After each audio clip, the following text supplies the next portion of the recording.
الكرة الذهبية تغازل حكيمي، وصوت فرنسي يشعل السباق.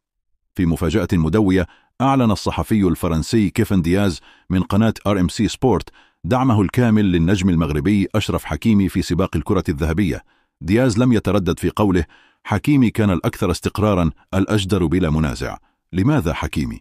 أداء مستمر وثابت طوال الموسم، سد دفاع منيع مساهم هجومي مؤثر، ماكينة لا تتوقف عن العمل. بينما تذبذب أداء نجوم كبار، تألق حكيمي بثباته وحسمه ليخطف الأنظار من كبار اللعبة في أوروبا.